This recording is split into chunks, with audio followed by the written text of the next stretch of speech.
नमस्कार, आप देख रहे हैं एग्जाम टूर। आपसे बता दें, दरोगा का एग्जाम यानी 17 तारीख को समाप्त हो गया।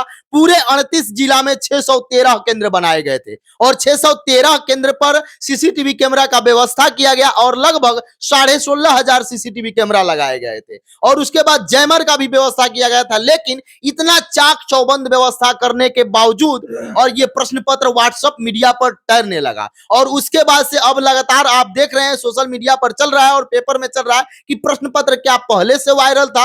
अगर प्रश्न पत्र अभ्यर्थी को नहीं मिलता है तो ये कैसे वायरल चला गया। इन सारे चीज को लेकर मेरे साथ नवीन सर है, नवीन सर से चर्चा करेंगे। सर, आपका स्वागत है एग्जाम जी, बहुत बहुत सर, दरोगा का प्रश्न बच्चों को नहीं दिया जाता है, वो आयोग की संपत्ति होती है, बिहार सरकार की संपत्ति होती है, बिहार सरकार ले लेती है, फिर भी व्हाट्सएप मीडिया पर सर कैसे आ जाता है? क्यों नहीं दी जाती, आखिर क्या कारण है? बीपीएससी क्यों दे देती है? जी अभी टीचर वाला एग्जाम हुआ, कैसे दे रही है? जी तो अगर पारदर्शिता, ये तो पहले से डिमांड हो रहा है कि प्रश्न पत्र मिलना चाहिए, ओएमआर मिलना चाहिए, ओएमआर का स्कैन कॉपी दिखना चाहिए बच्चों को, उस तरह की व्यवस्थाएं करनी चाहिए और आयोग को बीपीएससी से अभी सीख लेनी चाहिए। बीपीएससी भी तो ऑफलाइन हो रहा सर, है। बीपीएससी से सीख लेकर कंट्रोल कमांड रूम बनाया गया था, अध्यक्ष सर बोले थे। तो फिर ये लीक कहाँ से हुई? जी। सवाल ये उठता है कि जब तक सरकार कुछ वैसा कड़ा प्रावधान नहीं करेगी जिससे कि दोषी को बिल्कुल बख्शा नहीं जाए और अन्य जो इस तरह से हिमाकत करने वाले जो लोग हैं,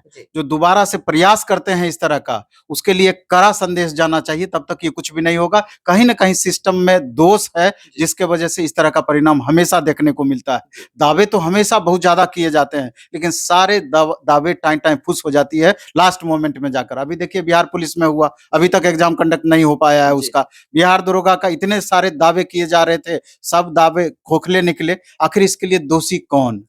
सर, जिस तरीका से बताया जा रहा है, अभ्यर्थी अब लगातार आरोप उठा रहे हैं। पेपर में भी आप देखे होइएगा, पेपर में भी दिया जा रहा है कि इस तरीका से हो गया। पति पत्नी कई सारे लोगों को पकड़ा भी गया, वहां बताया जा रहा है कि जांच चल रहा है।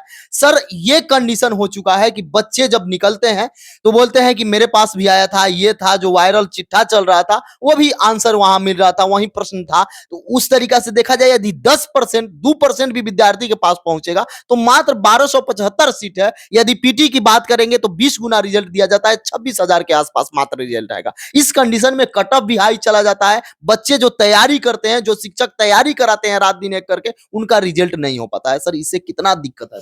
नहीं, सवाल ये 1, 2 या 10% वाली बात नहीं है। आखिर जब वो सिस्टम बनाए हैं कि प्रश्न पत्र बाहर नहीं निकलेगा, तो आखिर प्रश्न पत्र कहाँ से आया? ये आप कैसे अंदाजा लगा सकते हैं? 2%, 5%, 10% वाली बात, आखिर ऐसा परिस्थिति क्यों उत्पन्न हुआ?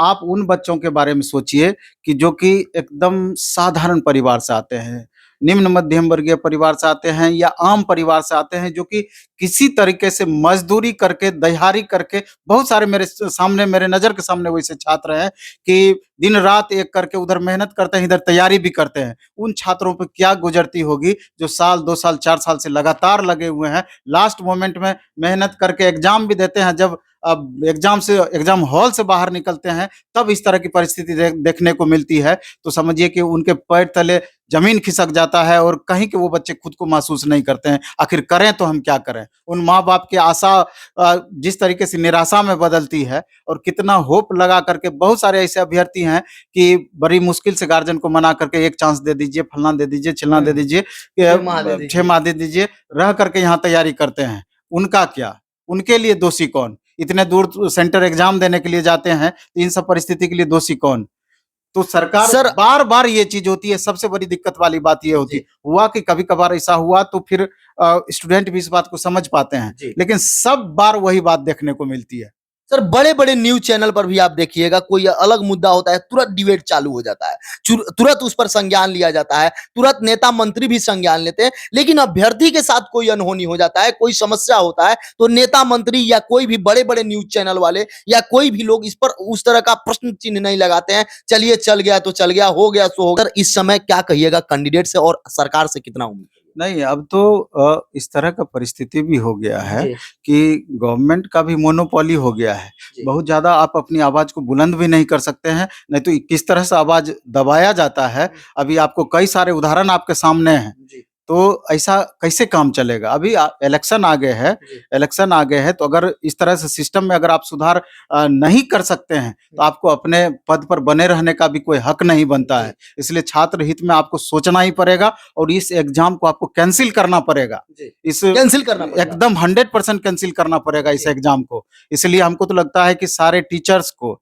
स्टूडेंट को इसके विरोध में आवाज़ और प्रखर करना चाहिए और एक बड़ा-सा ट्विटर कैंपेन करना चाहिए, जिससे कि सरकार को ये बात ज्ञात हो कि कहाँ पर क्या गलती हो रही है। पिछली बार भी तो आर्थिक अपराध इकाई या जो सरकार का उस तरह की एजेंसी थी जाँच करने वाली, वो लगातार जाँच करके कई दोषी को पकड़े भी, लेकिन उसके बावजूद इस तरह का हुआ। आखिर वो बाद में क्या होता है कि 6 महीने, साल भर वो दोषी भी निकल सलाखों जाते के हैं। पीछे रहते हैं और फिर बाइज्जत बरी निकल जाते हैं बाहर, फिर वही सिस्टम चलते रहता है।